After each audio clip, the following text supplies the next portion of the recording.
السلام علیکم ورحمۃ اللہ وبرکاتہ۔ میں ہوں شیخ امتیاز اور آپ دیکھ رہے ہیں نالج شیک۔ ناظرین، آج کی ویڈیو کے اندر ہم بستری کے 52 ضروری مسائل پر ہم بات کرنے والے ہیں، تو ویڈیو کو پورا ضرور دیکھیں۔ حضور نبی کریم صلی اللہ تعالیٰ علیہ وسلم نے ارشاد فرمایا، نمبر 1، کوئی مرد کسی مرد کو ننگی حالت میں نہ دیکھے اور کوئی عورت کسی عورت کو ننگی حالت میں نہ دیکھے، اور 2 مرد ایک کپڑے یعنی ایک چادر کے اندر نہ سوئے اور 2 عورتیں بھی ایک کپڑے کے اندر نہ سوئی۔ حوالہ مشکات شریف۔ نمبر 2، نیند یا جاگنے کی حالت میں منی شہوت سے کود کر نکل آئے تو غسل واجب ہو جائے گا، لیکن اگر کسی بیماری یا چوٹ لگنے کی وجہ سے بغیر شہوت کے خود بخود منی نکل آئی تو غسل واجب نہیں ہوا۔ اپنے ہاتھوں سے مست زنی کرنا گناہ ہے۔ مشت زنی کی لیکن انزال نہ ہوا تو غسل واجب نہ ہوا، اور روزہ تھا تو مشت زنی کی وجہ سے روزہ مکروہ ہوا، لیکن انزال نہ ہونے کی وجہ سے روزہ ٹوٹا نہیں۔ مشت زنی کی تو انزال بھی ہو گیا تو غسل واجب ہو گیا، اگر روزہ تھا تو ٹوٹ گیا، لیکن رمضان کے روزے میں صرف قضا لازم ہوگی، کفارہ نہیں۔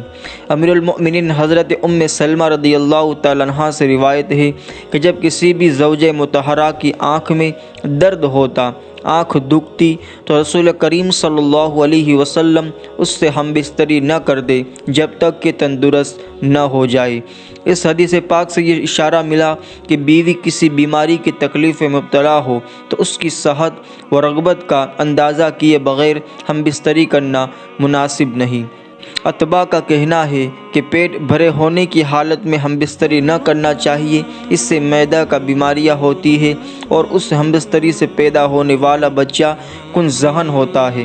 حیض کے دنوں میں ہم بستری کرنا گناہ کبیرہ ہے۔ جن دنوں میں بیوی کو حیض یا نفاس کی ناپاکی ہو، ان دنوں میں بیوی کی ناف سے گھٹنوں تک ننگی حالت میں فائدہ لینا جائز نہیں۔ بیوی کو ناف سے گھٹنوں تک کپڑا پہنا ہوا ہو، باقی جسم ننگا ہو تو درست ہے۔ حیض کے دنوں میں مرد کی شہوت کنٹرول سے باہر ہو جائے تو بیوی اپنے شوہر کی مشت زنی کر سکتی ہے، البتہ مرد خود اپنے ہاتھ سے مشت زنی نہ کرے۔ شوہر جب ہم بستری کے لیے بلائے تو ہم بستری کو برداشت کرنے کی طاقت کے باوجود بیوی کا ٹال مٹول کرنا جائز نہیں۔ حضرت ابو ہریرہ رضی اللہ تعالیٰ عنہ کہتے ہیں کہ رسول کریم صلی اللہ علیہ وسلم نے فرمایا کہ جب آدمی اپنی بیوی کو اپنے بستر کی طرف بلائے، پھر عورت نے انکار کر دیا اور شوہر نے اسی طرح ناراضگی کی حالت میں رات بسر کی، تو فرشتے اس عورت پر صبح تک لعنت بھیجتے رہتے ہیں۔ بیوی کو حیض، نفاس، بیماری وغیرہ جیسی کوئی مجبوری نہ ہو، اس کے باوجود ہم بستری سے منع کریں اور شوہر کو شہوت کا غلبہ ہو تو بیوی سے زبردستی ہم بستری کرنا جائز نہیں۔ اگر شوہر کو بار بار ہم بستری کرنے کا تقاضا ہو جس کو بیوی برداشت نہ کر پاتی ہو اور اس سے اس کی صحت کے نقصان پہنچنے کا خطرہ ہو، تو شوہر کے لیے بیوی کی طاقت سے زیادہ ہم بستری کرنا جائز نہیں۔ سمجھدار بچے قریب میں سوئے ہوئے ہو تو اس جگہ ہم بستری نہ کرنی چاہیے۔ میاں بیوی ایک دوسرے کی شرمگاہ کو دیکھ سکتے ہیں، لیکن نہ دیکھنا بہتر ہے۔ اپنی یا دوسرے کی شرمگاہ ننگی حالت میں دیکھنے سے وضو نہیں ٹوٹتا، شرمگاہ کو ہاتھ لگانے سے وضو نہیں ٹوٹتا۔ شہوت آنے سے شرمگاہ سے یعنی پیشاب والی جگہ سے جو پانی کی طرح لذیذدار قطرے نکل آتے ہیں، اس کو مزی کہا جاتا ہے، اس سے صرف وضو ٹوٹ جاتا ہے، غسل واجب نہیں۔ حضور نبی کریم صلی اللہ تعالیٰ علیہ وسلم نے فرمایا، کوئی شخص جانور کی طرح بیوی پر نہ جا پڑے، یعنی شروع میں بوس و کینہ، پیار محبت کے بغیر جانور کی طرح ڈائریکٹ بس عضو داخل نہ کرے، بلکہ اس کو چاہیے کہ پہلے بوس و کنار اور آہستہ بات چیت سے آمادہ کرے، یعنی خوش کرے۔ میاں بیوی کا ایک دوسرے کے پورے بدن کو چھونا اور ہاتھ پھیرنا جائز اور درست ہے، ایک دوسرے کی شرمگاہ کو بھی ہاتھ لگا سکتے ہیں۔ بیوی کی اگلی شرمگاہ یا پچھلے والے راستے میں انگلی ڈالنا نامناسب حرکت ہے جس سے احتراز کرنا چاہیے۔ شرمگاہ کے علاوہ باقی پورے بدن پر بوسہ دینا درست ہے۔ میاں بیوی ایک دوسرے کی زبان کو چوس سکتے ہیں، شرعاً اس میں حرج نہیں۔ شوہر کے لیے اپنی بیوی کے پستان کو منہ میں لینا اور چوسنا جائز ہے، البتہ اگر دودھ آنے کا گمان ہو تو پھر ایسا نہ کرنا چاہیے، کیونکہ پستان سے دودھ نکلنے پر مرد کے حلق میں جانے کا اندیشہ ہے اور بیوی کا دودھ پینا حرام ہے۔ اگر منہ میں بیوی کا دودھ چلا جائے تو اس کو تھوک دے۔ اگر بیوی کا دودھ شوہر کے پیٹ میں چلا گیا تو اس سے نہ نکاح ٹوٹ جائے گا اور نہ ہی بیوی کا بیٹا بن جائے گا، البتہ حرام پینے کے گناہ سے توبہ لازم ہے، اس لیے کہ انسان پیدا ہونے کے وقت سے لے کر 2.5 سال 3 مہینہ کی عمر تک جس عورت کا دودھ پیے گا وہ عورت اس کی رضاعی ماں بن جائے گی۔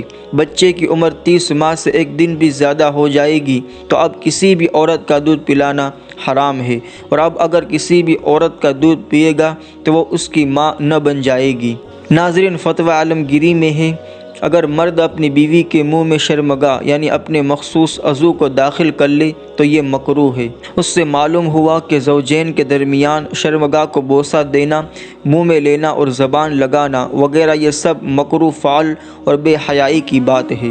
اگر بیوی کو داخل نہیں کیا بلکہ اوپر سے یا رانوں کے درمیان کیا تو اگر انزال نہ ہوا یعنی منی نہ نکلی تو غسل واجب نہیں۔ میاں بیوی میں سے جس کا انزال ہوا صرف اس پر غسل واجب ہوا۔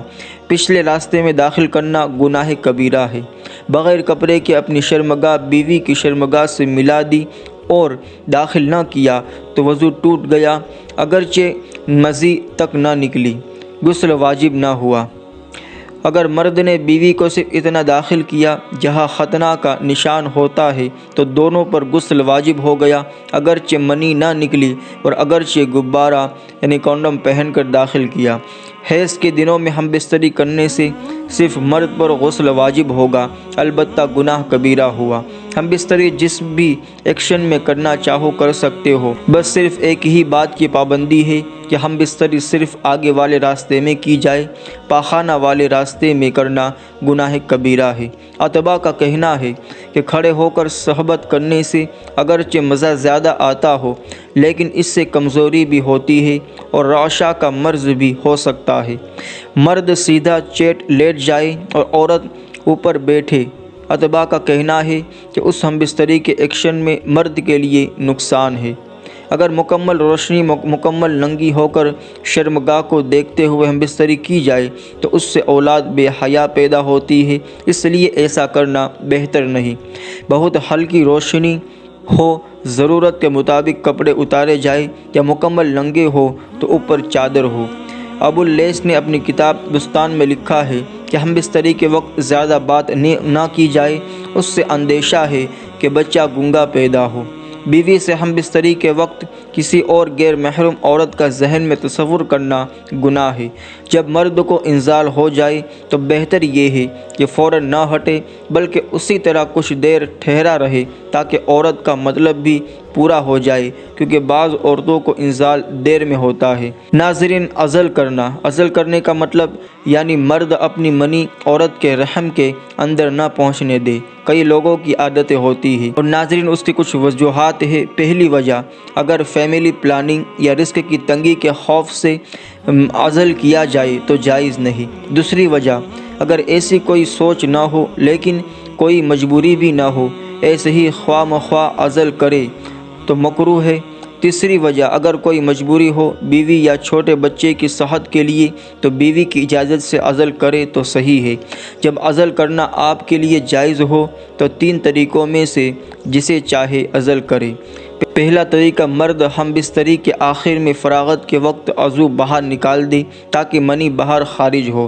دوسرا طریقہ، فراغت سے کچھ پہلے شوہر عضو باہر نکال دے اور بیوی اپنے ہاتھوں سے شوہر کو فارغ کرا دے۔ تیسرا طریقہ، عضو پر غبارہ پہن کر ہم بستری کرے۔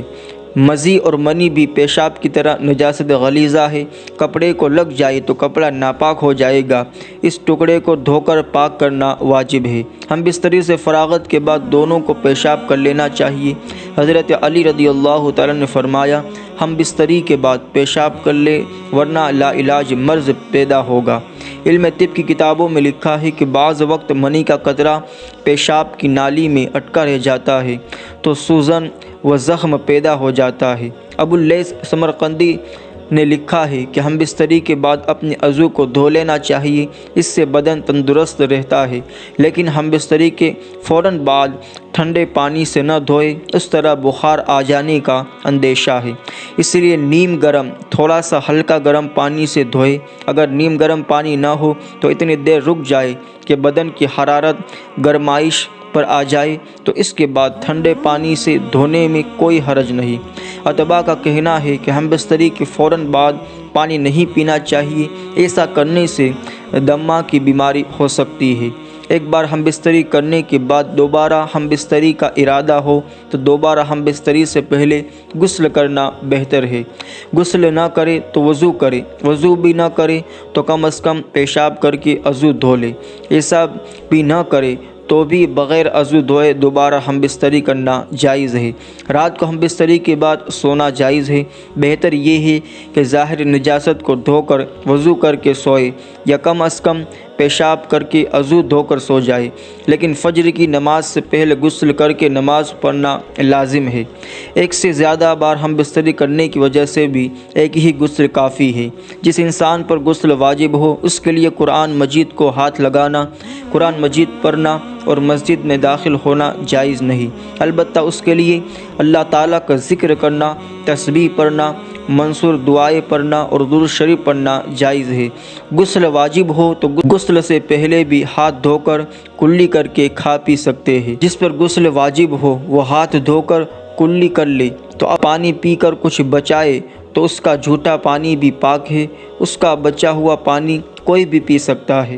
غسل جب واجب ہو اس حالت میں نکلا ہوا پسینہ پاک ہے، اس لیے ناپاکی میں جو کپڑے پہنے ہوئے ان پر اگرچہ پسینہ لگا پھر بھی غسل کے بعد وہ کپڑے پہن کر نماز پڑھ سکتے ہیں۔ ایک چادر کے اندر میاں بیوی کا ننگا سونا جائز ہے۔ میاں بیوی اکٹھے غسل کر سکتے ہیں، لیکن بہتر یہ ہے کہ دونوں کے سطر ڈھانپے ہوئے ہو۔ شرمگاہ پر پردہ کے بغیر دونوں کا ایک ساتھ غسل کرنا ادب کے خلاف ہے، البتہ گناہ نہیں۔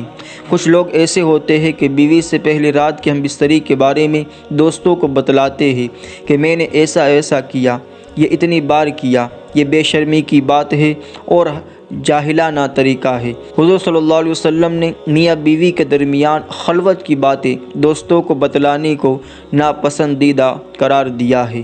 اللہ تبارک و تعالی ہمیں سننے اور کہنے زیادہ عمل کی توفیق عطا فرمائے۔ ناظرین بس آج کے لیے اتنا ہی۔ ویڈیو کیسا لگا کامنٹ میں سبحان اللہ ضرور لکھ دے۔ ویڈیو پسند آیا ہو تو لائک ضرور کر دے۔ اس ویڈیو کو زیادہ سے زیادہ شیئر کر کے ثواب کے مستحق بنے، اور اگر آپ نئے ہیں تو چینل کو سبسکرائب کر کے پاس میں لگے بیل آئیکن کو دبانا نہ بھولیں۔ اللہ حافظ۔